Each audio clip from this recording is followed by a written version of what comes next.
Welcome to the Shoulder Strikes MMA podcast. You are now listening to the Hot Take Hot Box. Welcome to the Shoulder Strikes MMA podcast. You are now listening to the Hot Take Hot Box. Ladies and gentlemen, Shoulder Strikes MMA podcast brought to you by the Hot Take Hot Box. My name is Matt McSweeney. I am joined by Ty Capone, who is the pick master. He has all sorts of knowledge, information, anything you could imagine. He's coming off of a 9-unit week last week. How will he answer back? We will see, ladies and gentlemen. Ty, how are you feeling down in the Pete's? Pretty good. Yeah, coming off a big weekend.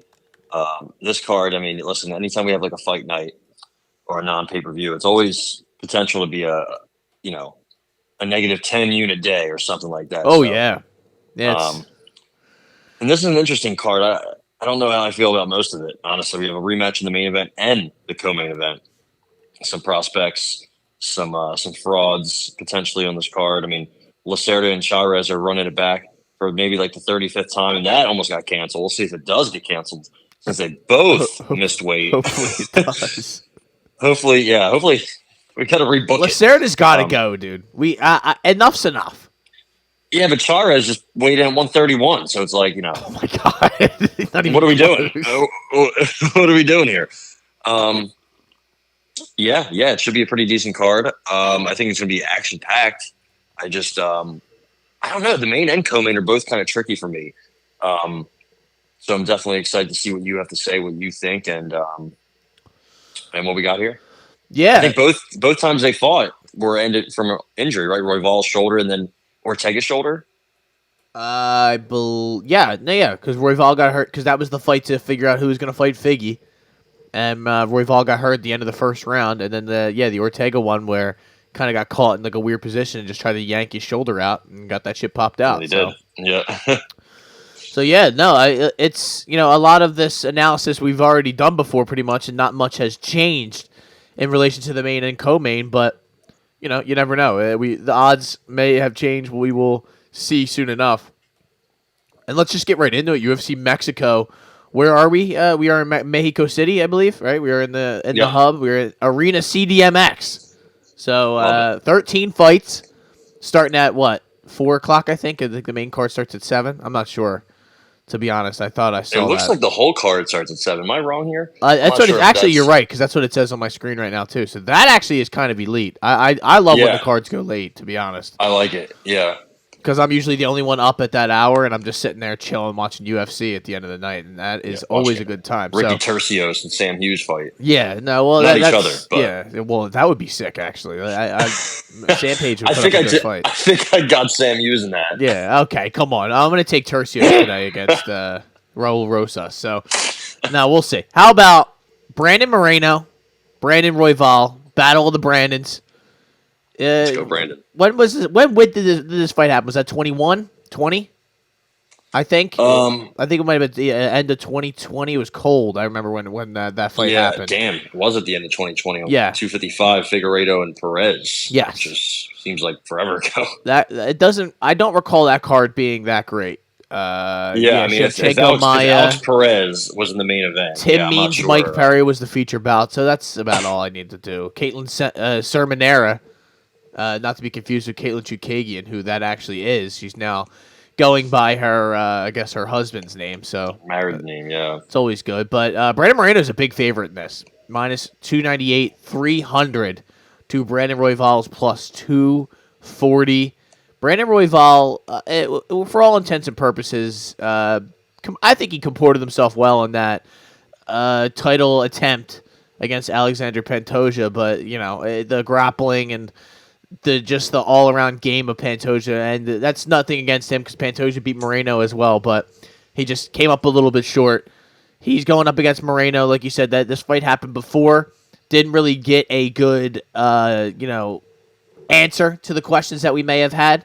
I'd be curious to see what the odds were the last time they fought.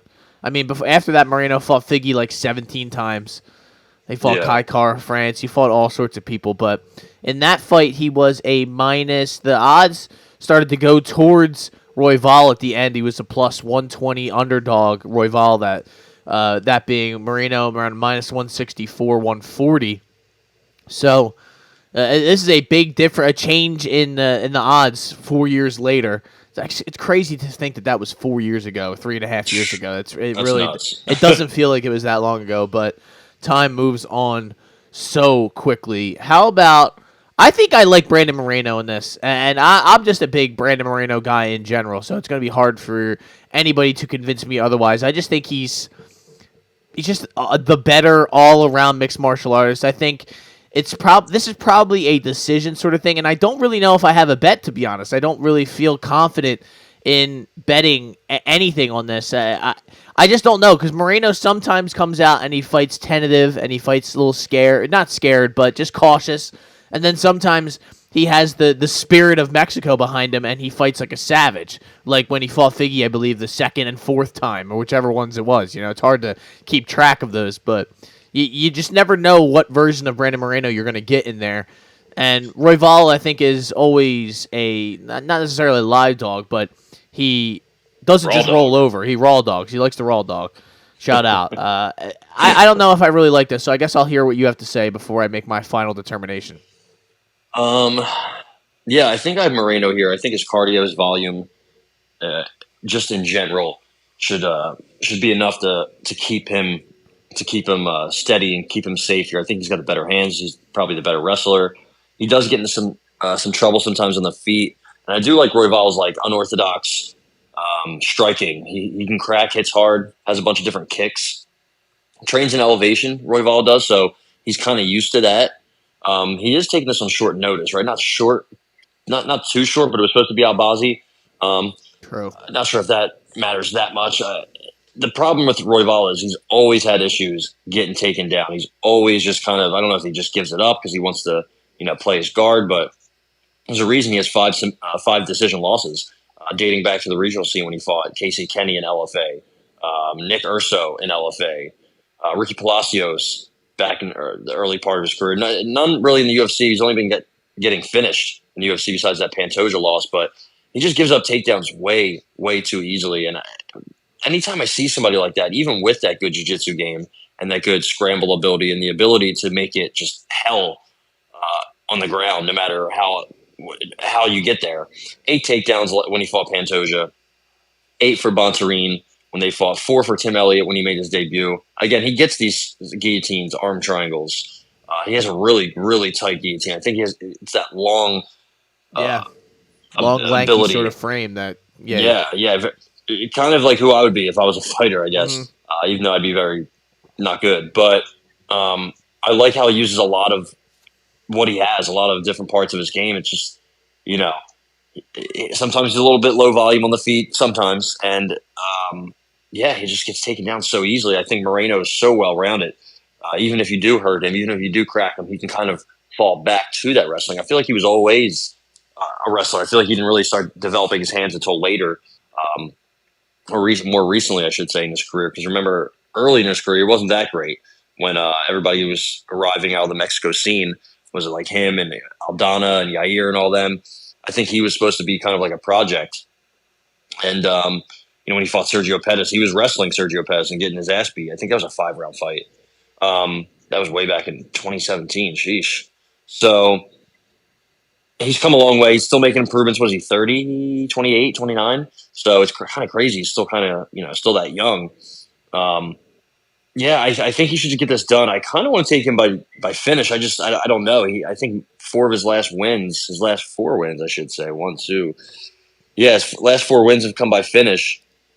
3 of them in the 3rd round. So I'd be kind of interested. He's got 11 subs. He hasn't been subbed. They each have a lot of decision losses. So maybe this goes the distance. I'm not really too sure. I don't know if I have a bet here, honestly. I think I might just sit back because it's going to be an all-action affair.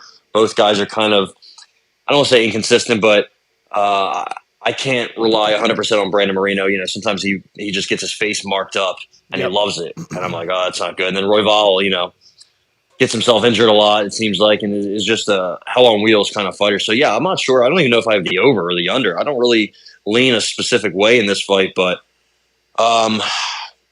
I will take Moreno by knockout, maybe a sub, but I'm not really too confident in a specific method. I mean, Royval's only been finished once or twice, so and the one was by the shoulder injury. Yeah. So, and then it was to Pantoja when they fought the first time, which I believe he took on short notice also. So again, there's a lot of high variance in this fight. I'm going to go Moreno by TKO.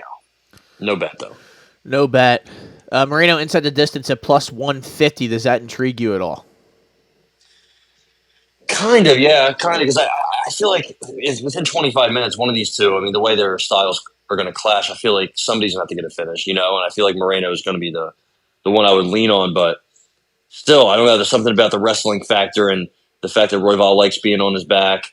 Maybe a large chunk of time is just kind of wasted there, and we can't get the finish, but It's not a bad number at all. Yeah, that's what I'm battling with back and forth, and I have a tough time skipping on the main event. That's always been a big time problem for me because I should sometimes because me and you both know it's come back to bite us a few times. Ortega and Yair, for example, when we both had Ortega and the man's shoulder exploded. So that is an issue. I'm going to take Moreno inside the distance plus 150. I can't. I'm going to imagine this man fighting in Mexico City is going to... I know it's a stupid way to view it, but I feel like that's going to just give him that little extra juice to go out there and fight the way I think he can fight. So, Moreno inside the distance plus 150. And there you go. I want to take TKO, but I could also see something where he's just out grappling him. And I don't know what kind of shape Royval's in. I imagine he's in still pretty good shape. The fight wasn't all that long ago. And he seems like a guy who is just like a cardio monster. So I can't imagine. Especially at training in Denver, right? I think he's with Team Elevation. And this is, I think, Mexico City's 2,000 feet higher than Denver, Colorado. So, I've never been to Mexico City, but I've heard walking up one flight of stairs is that's enough to have you winded for a couple hours. So, and these are two cardio machines. So it's gonna be a good scrap for sure. I just I kind of don't know which Brandon is gonna pull away. Again, it has to be Moreno, but Royval isn't. You like how there's not a fight above 155 on this card?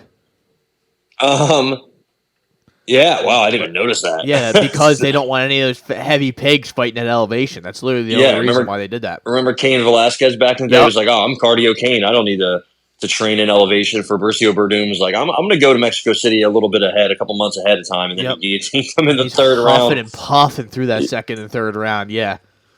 So, that's definitely not something to fuck with. I know but some of these guys on this card do train at elevation, so we'll see. We'll see how that plays a factor. I just noticed that when you said that. It's kind of crazy. How about Yair Rodriguez, Brian Ortega? I think I'm trying to figure out the odds from the last time, but they don't have it readily. I thought Yair was like a flip. I thought Yair was like plus 130. It was flipped. 40. I think you're right. Yeah, so Ortega was minus 200 by the time the fight went down to a plus 170. Minus 174. And then you could get Yair at plus 130 and 170. So it's completely flipped now. Yair Rodriguez is a minus 175 favorite to Brian Ortega's. Oh, I just completely lost my whole screen. That's awesome. But now I have it back. Hell yeah. No, it's actually not that bad. It's a minus 150, 145 to Brian Ortega's plus 125, 140. Did the last time out tie change your mind on this? Because I know the last time I think we both had Ortega, and I think we might have had submission. I wonder if, from your standpoint, if this has changed your mind last time. I think Yair did well off of his back, but again, he was on his back last time, and he really... Yair is another guy in the same way that you talk about Royval. He does get taken down, man, and he's able to, fight back off his back, and he's able to get back up, but... That's never a place you want to be. I don't care how good you are. We talk about it all the time. At this high level, you don't want to be on your back hoping and praying to pull off these prayer submissions, especially against a guy like Ortega, who is a good jiu-jitsu guy. Are we gonna count on the fact that that's gonna happen again? Just off the top of your head, when's the last time Brian Ortega do you think got a submission victory? Oh boy, probably 2018, 19. 2017 against the ghost of Cub Swanson. Jesus Christ. So it's kind of crazy it's Oh, been that's right, that because he long. killed Frankie Edgar after that. I was wondering. Yeah, yeah. He put him that uppercut from hell. The shoulder injury is definitely a concern. Mm-hmm. Coming back off, that means, is it ever the same? Who knows? He's 33. He's getting older. He's taken so much damage in his short career. I think just 11 fights in UFC, which is much more than I thought. I feel like watching him fight Thiago Tavares. I don't even remember that 2015. Yeah, I feel like I don't remember that at all. His first couple fights in the UFC went to the third round, and he was finishing all of them. Nato Moicano, I do remember that Diego one. Damn. Brandao, yeah. Sometimes seeing these guys, back in 2015, you're like, damn, dude, these guys were in the UFC before Conor and Ronda Rousey blew up. Yeah. It just seems so weird. We're getting old, man. We're getting old, but Really, I've been watching this shit for a long time. That's why I'm starting to realize I keep thinking I'm a newer fan in the game, but I really I've been hardcore watching this for over half a decade. So I kind of earned my stripes by now. Yeah. When I talk to somebody and they don't even know who Cain Velasquez is, it's like, oh, okay. Now I know I'm not just some fucking new casual dumbass, but back to Ortega's striking defense, man. I think it's 6.66 strikes absorbed per minute. That's not good. He kind of has always been a punching bag, right? I mean, the Volkanovski fight, 214 strikes landed. Holloway, 290. Literally, Max Holloway was teaching him striking defense midway through the fight, saying, yo, keep your hands up like this. That was the craziest thing. I feel like I've never seen that. Yep. Somebody giving their opponent tips because they feel so fucking bad. Disrespectful, but also kind of respectful in a weird way.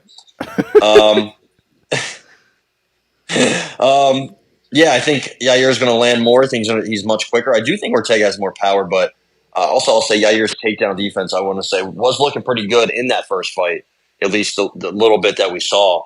And yeah, the long layoff, I don't know how Ortega bounces back. Hasn't won by sub in a long time.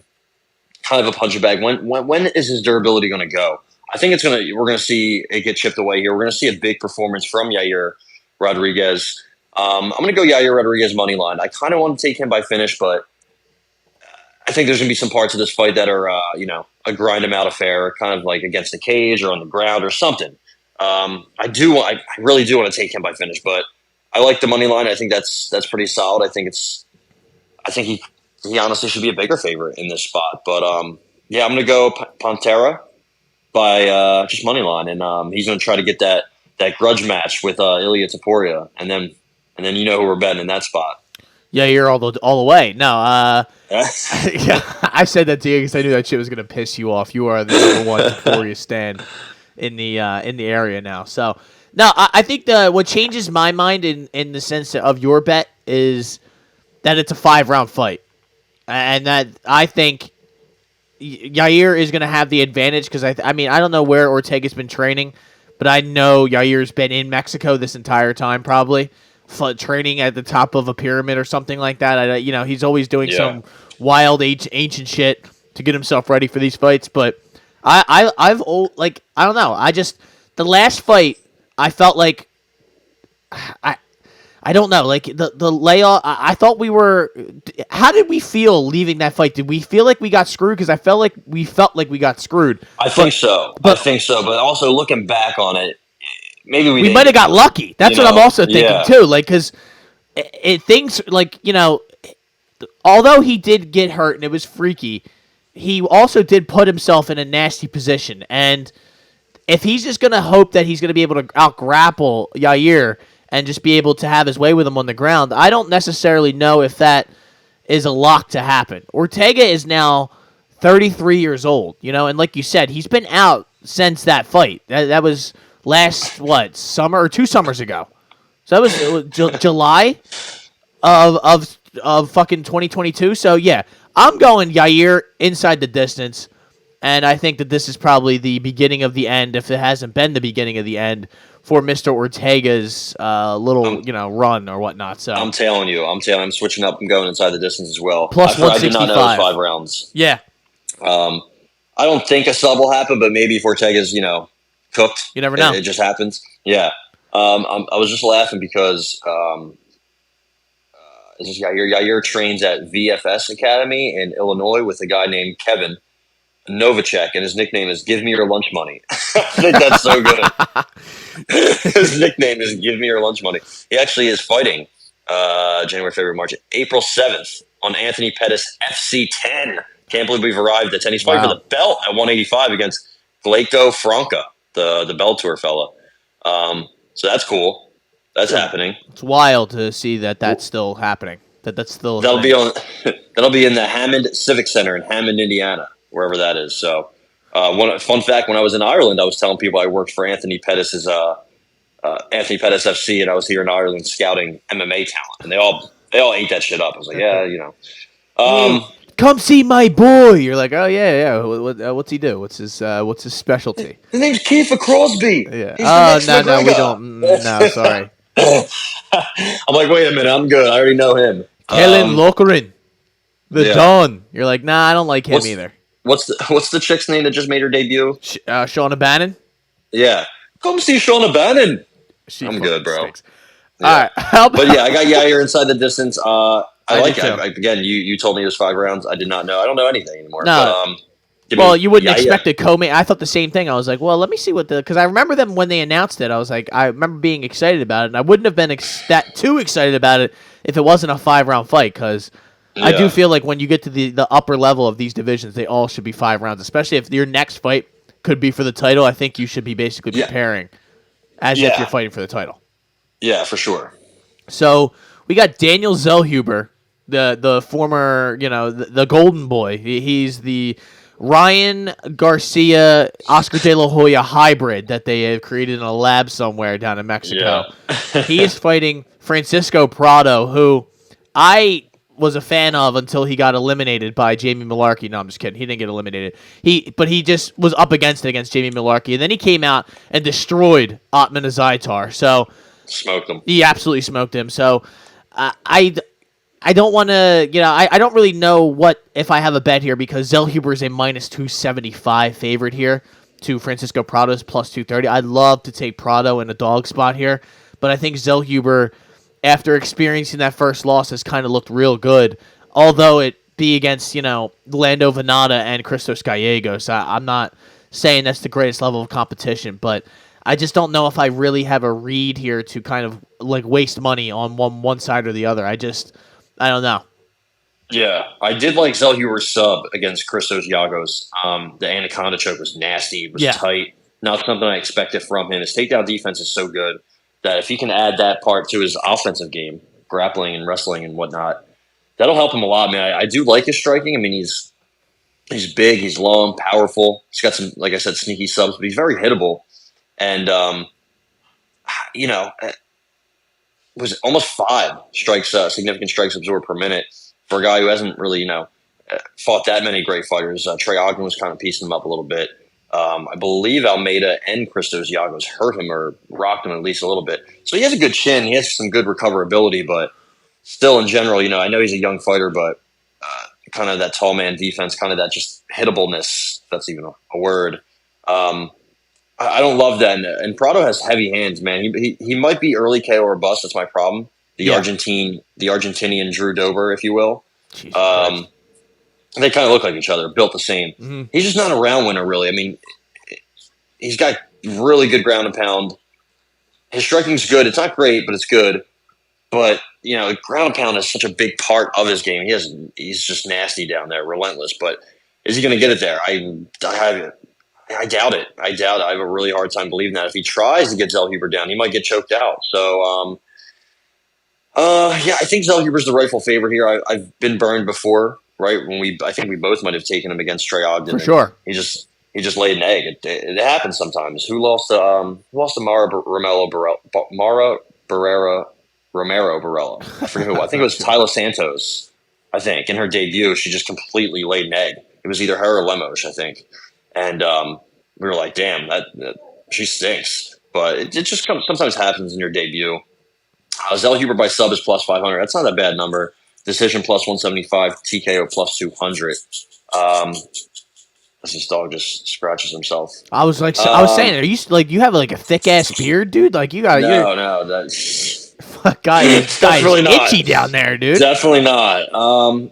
I think Zellhuber to sit. No, I don't know. I'm not gonna bet anything. I would go by Zellhuber by like a finish. I think a sub is definitely live. Maybe I take that in my personal life, but officially I do not have a play. I'm working on plays. I don't have any yet, but I'm working on it. Well, I do. I'm taking Prado inside the distance plus 400. Wow. Thinking of rocking with something, find him early. Yeah, I just love. It's going to have to be early. Yeah, well, it's exactly. It's you have. I have 7 minutes for this to happen. Basically, is the way I look at it. He's finished every single fight, other than the last one or the Malarkey one, inside the distance in under 7.5 minutes.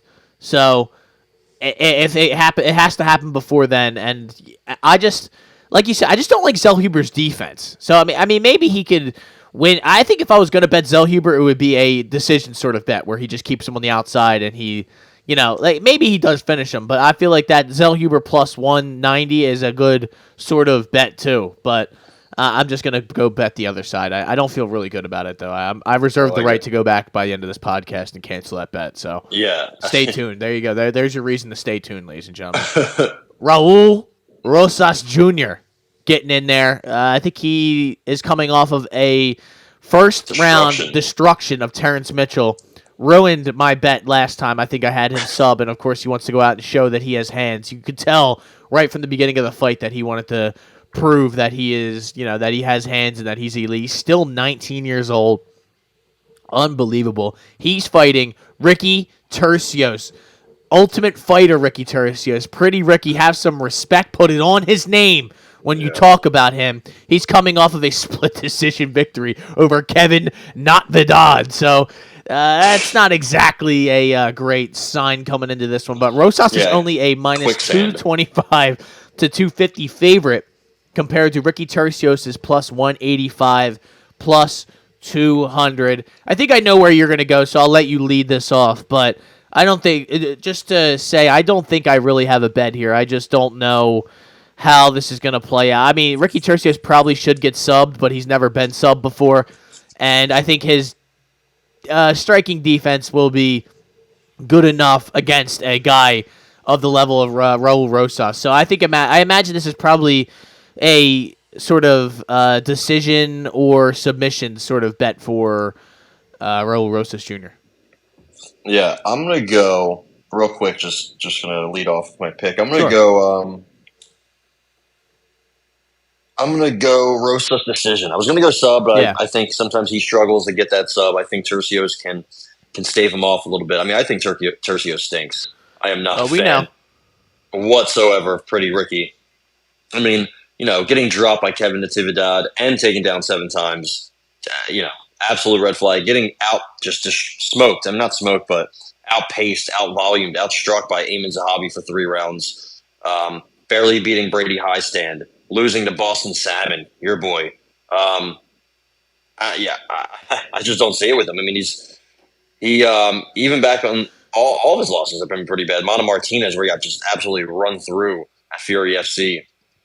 Low fight IQ. I think he's like a wild scrambler, but he puts himself into bad spots.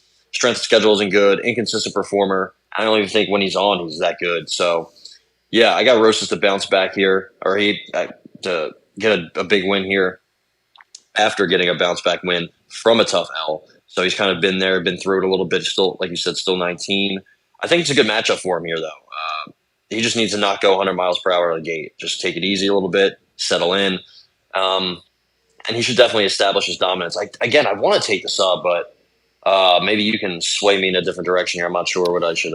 I think that's a good bet. I just think, like you kind of said, like Ricky Tercios is kind of a scrambler sort of thing, and it's possible that he puts himself in a bad position. But there's a reason that he hasn't been subbed before. I think that's that's kind of his strong suit, and in a lot of his fights, he's trying to take people down, get their back in a similar way to Raul Rosas to a lesser level. So I think he'll be able to defend himself well enough. And for the most part, Ricky Tercios is a decision fighter. Other than that TKO, he's only got 4 finishes 8 decision wins, 2 decision losses. So a majority of his fights have gone to decision. So I imagine that this fight's probably going to be a lot of the same. I have no bet, but I agree with what you're taking here. So Let's get it. how about Yasmin Yoragi? Yasmin really let us down the last time out. That fucking hurt. She did. That was, I believe that was the night of the Moreno fight, right? The Volkanovski Rodriguez and Moreno Pantoja was before that, and that was DDP and Robert Whitaker, Dan Hooker, Jalen Turner. That was a great night of fights. Val Woodburn got eliminated by Bo Nickel. That was crazy. But Denise Gomes put Yoragi into the shadow realm and made her think about whether she's in the right line of work. This fight, it's not going to be the same situation. The Sam Hughes is not going to be making her question whether she's in the right line of work. Plus 440 for Sam Hughes. Yasmin Yoragi, minus 600, 575. I guess the only conversation here, I know you're a big Sam Hughes fan, but I can't imagine even you would have a Sam Hughes bet here. Yoragi is a plus 200 on the TKO line. Submission is plus 1,000. Inside the distance is plus 165, Ty. Do you think that she gets her out of here is the question? I guess that's the only question that really can be announced here or answered. Yeah, I think she does. I do too. Sam Hughes has been finished only twice. One, Tisha Torres, Dr. Stoppage, and then Vanessa Demopoulos and LFA for the title fight. Triangled her. I don't know if Yasmin's going to submit her, but yeah, maybe she could. I just think she's so much better than her. No submissions on a record, by the way. Yeah, powerful striker. Not many in this weight class have the power that she has. Denise Gomez might be one of the only other ones. I just don't know how she loses this, at all. Sam Hughes is pretty tough. She's won 3 of her last 4. She's gritty. She's, she can break you late if you fuck around. But man, she got dominated by Pierre Rodriguez, and that's just it's not good. She got the win over Estela Nunes, but could have saw where she lost that. Luana Pinheiro knocked her down. If Luana Pinheiro's knocking you down, Yasmin Yoragi is going to fucking smoke you. And I think Luana hits hard. She just doesn't really have great striking. She kind of just throws shit together. Luma Luke Bunami was able to control her easily, and Tisha Torres again. I forget how, I don't know if it was an elbow or not, but she fucking smoked her eye. And I think the same thing's going to happen. The Sam thing is going to happen, if you will. Yeah, I got Yasmin by TKO. Big bounce back spot for her to get a dub and right her wrongs of the past. I am going to tail that. That is my pick as well. Plus 230. That is just too big of a line for a girl in Sam Hughes who doesn't. I mean, I imagine she's going to try and probably push the wrestling, but I don't think she's going to really have a ton of success in that department. And, again, this fight's happening at elevation, so I'm not really leaning towards any grapplers, to be honest. I think that's going to take a lot more energy than the striking element of it. That's just my, from watching all of this mixed martial arts, over these last 5+ years, 6+ years, that's just what I believe. So I'm going to go TKO plus 230, and we keep it moving, ladies and gentlemen. How about, where are we at? Manuel Torres. Chris Duncan. Wow, Chris Duncan getting back in there. The Problem. The last time we saw The Problem, he was knocking that Ashmoose guy. He was hitting him pretty hard. It was a decision, though. What was the one? It was Charlie Campbell is that Contender Series one. That was wild. He killed him, and then he just said, I'm not dead yet. Call the ambulance, but not for me. And he came back and just eliminated him. Manuel Torres, El Loco. Last time we saw him, he eliminated Nicholas Mota. What was that, summer? Elbow, yeah. What was the fights that night? Vittori, Cannonier. That's probably why I don't really recall it all that much. Yeah. I was at a local watering hole that night, so shout out. I was so excited. I get so excited for the random fight nights, and then I'm just out at the bar watching them by myself. I'm like, my friends are around. They're like, what are you doing, dude? Why do you care so much? I'm like, shut up. Yeah, you loser. Like, shut up. Yeah, shut up, dude. All right, Vittori and Cannonier are about to fight. But, so odds-wise here, let me see. We got Chris Duncan. You got this Miller Lite, dude. Come on. Yeah, Chris Duncan plus 165. Manuel Torres minus 200, 190. I kind of like Chris Duncan in a underdog sort of spot, but I don't know if I really have the sack to bet something like that. I do. Okay. I'm going to take... That's all I need to hear, honestly. I need to be pushed in the direction of that every once in a while. Yeah. It's going to be tough. The first like 5-7 minutes are going to be very, very tough. I mean, Chris Duncan likes to get hit. He's been dropped and hurt many times. And Manuel Torres swings. Fucking, he swings from the bleachers, man. He does not give. When he fought that dude Colton England on the Contender Series, he was just trying to knock his block off, and then he did. One punched him, and Frank Camacho, Nicholas Mota, two very low level fighters. Yeah. Chris Duncan's a big step up. Chris Duncan recently has been using some wrestling. 5 takedowns against Morales, 2 against Ashmu. Just mixing that in to his overall game. I like it. I think he's a little slow. He's a little plotty, and he's willing to go to war. So it's kind of not the best combination, especially for a Torres, who is a powerful striker. But again, Manuel Torres, if you look at him on his regional scene, I mean, he's been subbed twice. I think both in the first round. Heel hook in a minute and a knee bar in a minute and a half. And the guy who heel hooked him, Mahatma Garcia, was 9-8-1 at the time. Now he's 13-10-1. Sure, this guy probably has amazing jiu-jitsu, but like, it just shows me this guy's grappling and wrestling defense is just not great. Again, he's kind of gotten some good matchmaking, 3 in a row against 3 just not good fighters, guys who don't have good chins, who have been knocked out before. And before that, he wasn't fighting anybody good in the regional scene. So I do like him, El Loco. I think, he fucking cracks hard, has that Mexican fighting spirit. But I kind of like Chris Duncan here, man. I think he has good striking. He's kind of like a meathead brawler, but he can mix in takedowns. He seems to be pretty durable for somebody who gets cracked and hit a lot. He doesn't just fold like who's our boy, Andre Fiallo. So I kind of like Chris Duncan here. Again, it's going to be a couple minutes of hell for sure early on in the first. Yeah, I could see him doing the chicken dance at some point.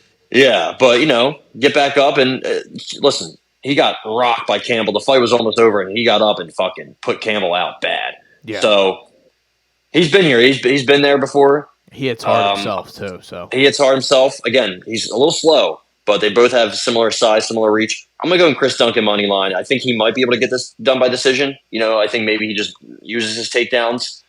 Maybe he's getting rocked or losing a round, or the big moments are from Torres, but he can kind of go back to that wrestling, those low kicks, something. I'm going Chris Duncan money line. I think the dogs are barking here. Yeah, I'm with you. I'm taking Chris Duncan money line as well. I think the last couple fights you saw him use all the elements of the game. Like you said, like he's mixing that wrestling in. He's not primarily a wrestler, but he showed that he's able to mix that in when necessary. And I love it. The striking's there as well. So and the man has a good camp. I believe in him. He's training that American Top Team. It says so. I'm going to go Chris Duncan, money line, plus 165. And that is the main card, ladies and gentlemen. We will keep it moving now on to the prelims. I wish I had some dramatic music to play right there that I could just into the prelims. Christian Quinones. Raoni Barcelos. I always fuck that up because these Brazilians have those silent R's in here that just kind of mess me up. And I'm looking at a bunch of different things at the same time here. He just lost to Kyler Phillips, but it was a decision. Man, this guy is not Umar right before that he gets eliminated by, so not exactly the greatest matchmaking. But before that, he lost to Victor Henry, Timur Valiev, who's in and out of the UFC. So, I mean, he's fought every Nurmagomedov that can possibly be, it's within his relative weight class. Quinones, when was the last time we saw him out there? It was a... what's his name? Kong? Yeah. He got sub. Yeah, I had Mr. Perfect. Is that his nickname, right? I had Mr. Perfect by sub, and it didn't look good. That's right. He dropped him, and then he fucking... That's the same night as the Vittori Cannonier fight. That's right. Yeah. Same night as Dennis Bondar, who was also on this card. Oh, Jesus Christ. I forgot he even existed. But let's see what the odds are here. We got Barcelos is a minus 175 favorite, 165 to Christian Quinones' plus 145, 150. Do you like anything here, Ty? I don't know. Right away, this was kind of like a stay away sort of spot for me. Yeah, I'm going to take Quinones money line. I'm not too confident because I still don't know what we have with him, but he trains at elevation. Love that. He's got a good striking pace, and I think he's just kind of on the ascent, and Barcelos is on the descent. Yeah. I hope those are both words. Barcelos has lost 4 of his last 5. I mean, he got smoked by Henry when he was a big favorite.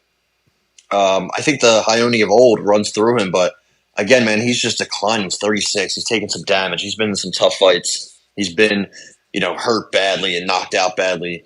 Again, he's just on the decline. Quinones is getting better.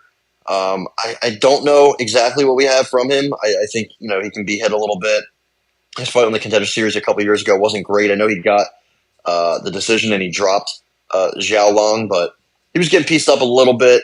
Khalid Taha, not a great opponent, and Kung Ho Kong, he got subbed, but I think that was a bad matchup. I just think he's making some improvements. Again, training at elevation, I think, is huge.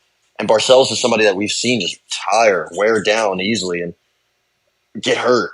I mean, his takedown defense is good, but his takedown accuracy not great, right? He has some good subs, but remember he wasn't able to put out Trevor Jones or Khalid Taha, who Christian Quinones smoked. I don't know, man. I don't know. I think I might tail. I could be completely off here. It could be just kind of like let's see if this young kid is ready. Maybe he's not. Maybe Quinones just isn't that good, kind of like his brother. But I'm going to take him. I think he's going to get it done. Maybe pull out a split decision victory. I got Christian Quinones money line. Yeah, because now I'm starting to remember that last time I saw Barcelos out there, the last couple of times I was thinking, man, he might just be cooked. And yeah, I think he is. Yeah, and that Umar just eliminating him, that's, and he couldn't get Trevor Jones. You basically said everything that I kind of agreed with, so that's not good when that's all I needed to hear. Quinones money line plus 155. I think we're both taking that. Let's go. Back-to-back dogs. You know what? You hit it big last week, so I'll probably tail all the bets this week that you'll lose. And I'll just be idiot. Farther in the hole, and it'll just get worse and worse and worse. So, listen, if you were just taking Topuria by knockout, we'd be up. Yeah, I would have been up last week, and we both would be in good shape. Yep. I'm just saying. That's how it goes, though. And if Lemos would have just got Mackenzie Dern out of there, I probably would have been positive last week too. So that's just how the game goes, or close to positive. I did not do good last week, but how about it? Jesus Aguilar. Who is this? Metus Medonca. Medonca? It's the guy that got absolutely shelled by Nate Maness. Oh, that's right. Wow. He rolled for the heel hook or the leg lock, and he left his face completely open. He just got fucking smashed, if I remember correctly. Jesus Aguilar killed Shannon Ross. That's right. First career knockout. He lost. That's right. Yeah, because he's a sub guy. He's all subs. And he just knocks out Shannon Ross. He's Shannon 5'1" should not be, fighting anymore. He's 4 straight losses for Shannon Ross. They were just feeding him. All by knockout. They were just feeding him to people. And he's like, "Oh no, I had my appendix." It's like, nah, man, I don't know if that's exactly what the problem was. Yeah, let's call it that. Aguilar is a plus 110 underdog to Metus's minus 125, 130. This time, I really don't have a play, and I don't think you can convince me otherwise. Yeah, I don't think I do either.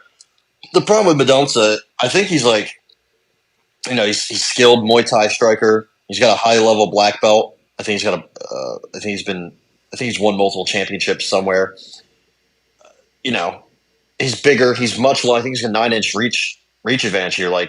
Athletic, powerful.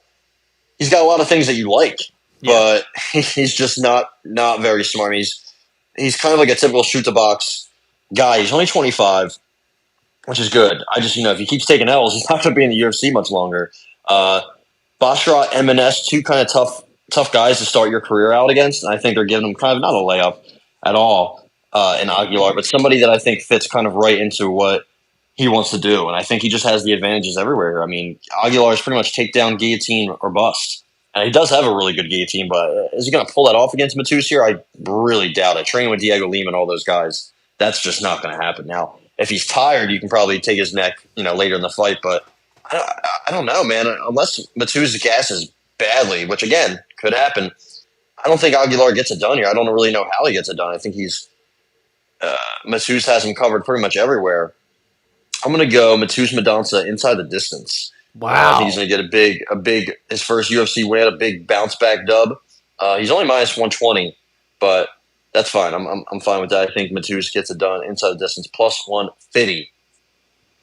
Inside the distance. Let me see if I can get you a good number here. See what the old bestfightodds.com has for you available. See what we have, Inside the dude. distance, plus 150. You're right. So that's the best. That's the best we can do. Bullshit. I agree. I think that's bullshit as well. How about Edgar Chairez? How many times are we going to talk about this fight? Edgar Chairez, Daniel Lacerda. This could be the end. This is the end for Daniel Lacerda. It could be the end for both. I hope it's the end for Daniel Lacerda. I'm tired. I know that's your boy, but no. I am so sick of talking about him. This bum. They keep missing weight. They all stink. Lacerda is a plus 400 underdog here. To Chairez is minus 550, 470, 350. It's kind of all over the place. I think I like Chairez TKO, and that's around plus 130-ish, I believe. Where was I getting this? Plus 150 is what you can get at that. Yeah, I mean, hopefully they make it. Hopefully they can make it to the octagon. Well, maybe they both step in it, and maybe they fight. We'll see. But better have a good ref on this one too. Yeah, yeah. I want Jason Herzog in that round. I want Mark Smith in there. Where is this? Yeah, I'm going Daniel Da Silva Lacerda inside the distance plus 450. We're doing it. Ride until we die, and we might die, but we're going. We're going. We need to get this done. He's let me down multiple times. Doesn't have a UFC win. What's wrong with you? Seriously, what's wrong with you? He has a lot of good. There's a lot of good in his game, right? I mean, dude, he was beating the shit out of Altamirano, and honestly, and then at parts, and knocked down CJ Vergara twice, and then it went down the hill. He's got to get this one. Edgar Chairez is not that good. I mean, most of his wins are by finish, right? Yeah, no, all of his wins are by finish. So point fighting yourself to a win is not how Daniel Lacerda is going to get this done. He doesn't care, man. He's going to go all out, balls to the wall, that Muay Thai, the striking, the kicking game that he has, slick submissions. He's just not that smart. He's kind of like very Terrence McKinney-esque. I think he got sick. Well, I'm sorry to cut you off, but what was the situation that they stopped it early last time? Was it a submission? He didn't tap. Yeah, I don't think he tapped, but they said he did. Okay, so I can't take TKO. It's just going to probably happen again. Yeah, I got Lacerda inside the distance. That's all I got to say. I'm not betting. I want nothing. In my private life, I might take They both miss weight. Yeah, so that's good. I'm staying away from this filth box. I don't want anything to do with this. This is disgusting. So there we go. He can't go 0-5. We can't. He can. He definitely can. I'm hoping for your sake that he doesn't. Or 0-5-1, I should say. Talk about disgusting. How about Claudio Puelles is getting back in there, the knee bar specialist. Oh, come on. Don't you come on me, buddy. He just got body kicked into hell. I'm not going to come on you. Well, if I ask you too nicely, you might. Dan Hooker, this is the last time he was in there, 2022. That seems like it was brutal fight for him, man. Yeah. So what has held him out? He just kind of never got a fight again, it seems. The Smile Killer. I didn't know that was his nickname for Zaim. The Smile Killer against the Prince of Peru. There we go. So Zaim got in there against Jai Herbert. I believe that was the French card, or no, it wasn't. It was the England card. I knew it was an overseas card. But I don't know. Stolyarenko smacked Molly McCann around. Remember that? Zaim has looked pretty good in some of these fights. I know he's got the loss to Terrence McKinney, but I don't know. This might be another one where I just stay away from because Puelles is not you just never know. He could pull out some submission out of nowhere that you're not expecting. I guess I'd like to see what his submission number is. Plus 360. Wow. Oh boy. I'm getting convinced. I can't do it. Now I will say Ferezzian has been subbed 3 times in his career. Yep. Right? McKinney in the first, Hal Shan Wu in the first, and Vigsan Magomedov in the first. So you got an Asian fella, a Russian fella, and an American fella. Everybody's subbing him. Oh my God, you see this Vigsan guy? Click his name. Jesus God. He's a scary looking gentleman. Yeah. His nickname is the Khan of Gudermis. An Amish looking Russian dude. That's the first time I've seen that. Yeah, I wouldn't fuck with him. That's for sure. He's coming off a win in his last couple fights. He's on a win streak, dude. Don't sleep on him. I'll get him in the UFC soon. Yeah, if he can fight. And That's whatever Damian Lapalus does for Ziam. We cashed out. Well, I don't know if we had him against Figlak, but he was a big underdog against Figlak. I do like his technical kickboxing, his evasive defense. It's just, kind of low volume, kind of boring sometimes. Offensively, he's very similar to other French fighters like Morgan Charriere, kind of like very similar. Who's the other? Taylor Lapalus, too. His takedown defense is improving, something he's got to work on for sure. But again, he has been subbed multiple times in that first round, and Puelas is just the one-dimensional submission grappler looking for the leg locks. There was one fight I saw recently where he was fighting, who was it? Felipe Silva. And he was getting his ass beat for like that whole fight. Yeah. And he pulled out a knee bar in the third round. So getting knocked out by Martin Bravo, not great. No. I will say that. Not a good look, but that was a different Martin Bravo, though. that was also a different Claudio Puelas. That was in 2016. Yeah, it was a long time ago. How did that even happen? I'm not taking anything here. I want to fade Puelas, but I also kind of want to take him by sub because he, it just seems like a decent matchup. If he gets his chance, which I think there's going to be a bit of an opening, he will capitalize. But maybe Ziam's much quicker, much longer, much bigger, very, very evasive. I like how he just gets out of the way. Yeah. He trains with some good guys at Killcliff. Is he at Killcliff? Yeah. I think he gets it done here by decision, probably. Probably not like a great fight. This might be a snoozer, but I kind of want to take that shot, but I do not like Claudio Puelas at all. I'm not going to bet on him. Yeah, I really would like to too, but I think I could. Yeah, I'm going to take it. Why not? Got to take something, man. Yeah, I mean, I only have 1, 2, 3, 4, 5, 6 bets. Come on. That's fucking rookie numbers. You got to pump them numbers up. Yeah, we need 10. Give me submission plus 360 for Claudio Puelas. I hate the way he fights. I honestly hate everything about Claudio Puelas, but we're here to make money. We're not here to make friends. We're here to make money. Shout out to CM Phil Brooks, punk. So let's keep it moving. Yeah, you didn't think you'd get a CM Punk reference in this podcast, but yeah, we got one. Luis Rodriguez, Dennis Bondar. What do we have odds-wise here? This is a disgusting fight. Oh, this is right down the middle. Luis Rodriguez, minus 118, 111. You can get Bondar at plus 105, but he is in the minus at 102, 109 on some books. Luis Rodriguez, I believe, is making his UFC debut, coming from Lux Fight League. Yeah. Yeah, he fought in the Contender Series a couple years ago against Jerome Rivera and lost. Controversial decision. Went back and rewatched it. I didn't think he won. I don't think he won, Rodriguez. Ronaldo Rodriguez. He's pretty durable. I feel like he's kind of paid his dues on the regional scene. Like he's been around for a while, but he hasn't really fought anybody. Like all these guys are not really good. He kind of went life and death with this guy Victor Moreno just like less than 2 years ago, who was 6-3 and at the time was 5-1, 5-0. Like that guy's not very good. Went losing to Jerome Rivera. Jerome Rivera's lost 4 in a row. Yeah, that guy hasn't won a fight. He hasn't won a fight since the Ronaldo Rodriguez fight. And he's just been going the distance with these guys and getting splits with these guys.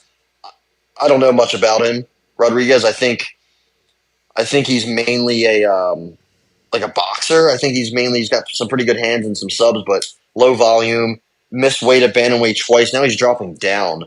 I just don't know how to feel about him in general. Now Bondar is kind of the same way. Like he's been like snake bit in his career. The Gordon fluke slam injury, the Hernandez headbutt into like 10 elbows when he was unconscious. Yeah. That was bad. He has some power. He has some wrestling. But again, he's another one. I just kind of don't know what we have here. So I'm going to go with the underdog. I'm going to go Dennis Bondar to get his first UFC dub. And maybe call out Lomachenko. Hell yeah. So you're going money line? Money line, yep. Money line is at plus 105 for Mr. Bondar. I am going to do you one better. Do me better. Whoa. All right. And I am going to do Bondar sub plus 600. Wow. Listen, the man has, I believe, 13 submissions on his record, albeit, not against the greatest competition in the world, but I think that's where that man wants to take this. and I think he's going to find a way to somehow get this to the ground. I don't think Luis Rodriguez has really been tested against a grappler like this. I don't know. I don't know that for a fact, but I see the people that he's fought. His last fight was against a guy who was 11-11, and the doctor stopped it due to an ankle injury in the third round. So. He's not he's not getting these people out of here very quickly. He needs a doctor to step in. Yeah. So it's just taking a long time for him to knock people out. Yeah. I'm gonna go Bondar submission plus 600 on my missing weight and dropping down is wild. Yeah. that will never make sense to me, but we'll see what he looks like. And Bondar, at least, I'm gonna count on him having the UFC experience. I don't think Luis Rodriguez has ever fought in front of a crowd that he's gonna see on Saturday night. So give me Dennis Bondar. Sub. I did not think I was going to be taking that one. Ukraine maker. How about Victor Altamirano? This is a guy you said was going to be the next Canelo. And you were close. You were close, but he coming off lost to Tim Elliott. He's fighting Felipe Dos Santos, who what I know him for is being the guy that Manel Kopp beat, and then Manel Kopp unleashed some homophobic slurs on the microphone after. Your whole team is a bunch of, and you can finish that sentence yourself. So, Felipe Dos Santos, I will say, looked good in that fight. I think he took that on the week's, not even a week notice or something like that. He's like 23 too. Yeah. So it's like making your debut against somebody who's like a top 5 flyweight in the world. And actually, landing almost 100 strikes, significant strikes, is pretty crazy. And he did get dropped, but he didn't get finished, right? No. So there's that. I mean, he did get beat up all in all, but good showing, good defensive grappling, or not good defensive grappling, I believe is what I had written down. He's one of those shoot-to-box trained guys. He has a lot of good kicks, a lot of good switch kicks specifically. I don't know if Altamirano will really get on the wrestling here. Altamirano kind of reminds me of a poor man's Brandon Royval. In a way, he's got those awkward kicks, moves forward a little bit. He's got some volume, but not much power. That's the difference between him and Royval. But he does have strong leg kicks. Defense all around and gas tank are not good. Questionable decision making as well. So, I don't know. I don't know what I have in this fight because he's kind of a tough guy to really pin down. The Hernandez fight was close. The Candelario fight before he got to the UFC was close. Remember, he beat Lacerda in a fight that he could have lost. The Salvador fight was kind of back and forth. They both looked sloppy. Yeah. Was that one in Mexico also? It was not. It was in San Antonio. So, yeah, I don't know what we have here. And I think Felipe is so young that, maybe this is a big chance for him to get a knockout. But he only has 2. Yeah, I don't have a bet here, but I think I would take Felipe Dos Santos just because I do like the youth. I do like the overall ability, the potential that he flashes. So, yeah, surprise, no bet here, but I got Felipe. I got Felipe. I have Felipe inside the distance plus 240. Yeah, dude. I like what I saw last time, and I think the biggest jump that UFC fighters are just I guess this is actually just strictly UFC fighters make is for the jump from fight 1 to fight 2 because those jitters from that first fight, it kind of sometimes eats a guy alive, and then he comes at the second time and he's moved past that, that emotional hurdle, and he just gets better. He's just he shows his true self. I thought Felipe looked good in the first fight. I think with a full camp, getting himself ready for this fight, I think he's going to show his true self, and I think he's going to get a finish here. So, let's go, dude. Now, this is the fight that I will be. This might be the main event. This is my main event, honestly. The people's main event. Muhammad Naimov, the Hillman. The Hillman has gone out there and done exactly what I've asked of him since he joined the UFC. Just eliminate Jamie Malarkey. That was sick. Then Nathaniel Wood. I think he's a dog in all of these fights, or at least he probably was. Let me see. I can pull that up very quickly. He's a favorite. He was a dog in the Nathaniel Wood fight. And I don't have odds for the other one. So there you go with that. Naimov's fighting Eric Silva. Eric Silva is plus 430 underdog. So this is not that Eric Silva. No, not that Eric Silva. Not the Silva that guillotined Josh Koscheck to sleep. He's coming off of a loss to T.J. Brown where he got arm triangle downtown. I don't remember that fight. I do. Do you? What happened? It was the Blachowicz night. Yeah, well, yeah. Topuria fought Bryce Mitchell that night, so that's right. There we go. No, I remember that being just like a absolute takedown All right, I don't know scramble what to tell you, fest. man. He arm triangled him that night. It was just a scramble fest, and downtown TJ Brown was about to try to like lose the fight like he always does. But Eric Silva's the one who's like, yeah, I don't want to win this. You can have it. What is he? 36? He's more in the fucking mid 80s. 36. Yeah, his nickname is King. Not sure he's going to be the king here. I feel like he's kind of similar. This is like when Carlos Vera fought last week. This is an older guy against a young prospect. Silva's got like a karate style with some good power. He uses his striking to get takedowns, but his durability, his gas tank, his age, they're all an issue. He's been subbed twice, not just by TJ Brown, but before. His level of competition, not great. He did fight that guy in the Contender Series. Whatever happened to that fella? Nothing. He's fought a couple times, but he's lost. He get face cranked back-to-back fights. Jesus. So yeah, I just don't think this guy's good. The problem with Naimov is like he's not a great round minute winner. Like he was probably losing a good part of that Malarkey fight until he just unleashed that right hook. Yeah.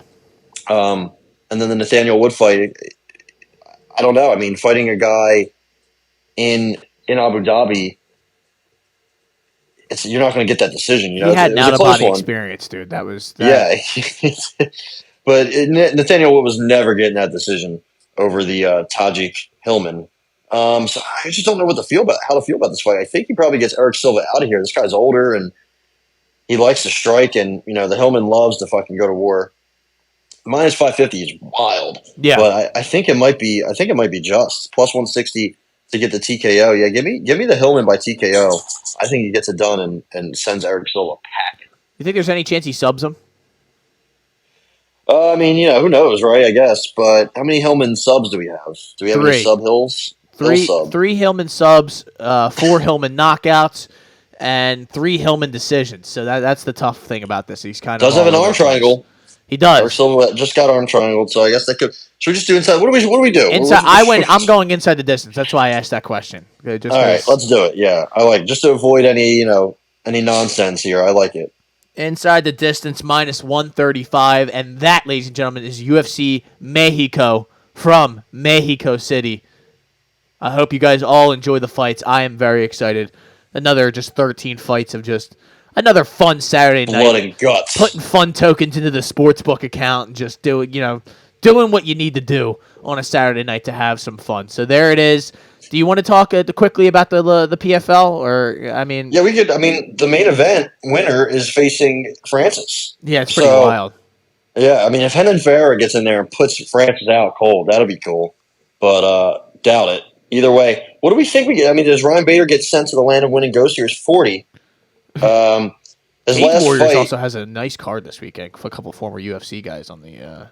Oh yeah, Mason Jones still getting out there and still getting around. Wilson Race. Oh my god, that fucking guy. Yeah, when's the last time Bader? Oh my god, the last time Bader fought was a year ago against Fedor, and that was just a sad display of anything. And before that, Czech Congo and Moldavsky decisions. Like, I mean, he hasn't really impressed.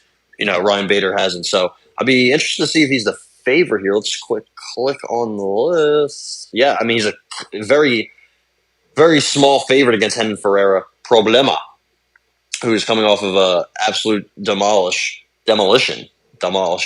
of Dennis Goltsov. Before that, he beat your boy Maurice Green.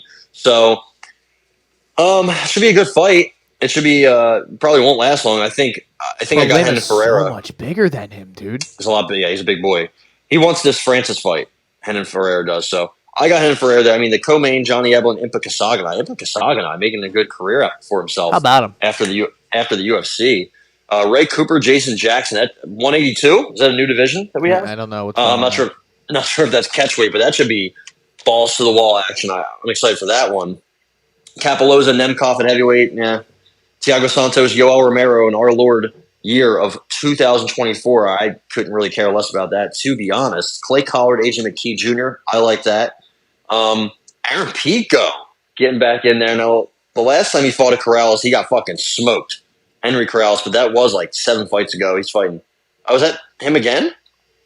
I guess it is him. I guess they're running it back. Wow. A rematch that is what? 5 years in the making. I just thought it was a different Corrales because I know they have a Morales, they have a couple Corraleses. So what do I know? That'll be interesting in the rematch. See if Pico can get some traction here going forward. Biagio Ali Walsh making his pro debut. How about that? Let's go. He's fighting Claressa El Shields. Vikingo. Yeah. Who? Emmanuel Palacio. El Vikingo. Oh, he's 19, this kid. This kid might be the real deal. I actually am excited for. Wow, Claressa Shields getting back in there.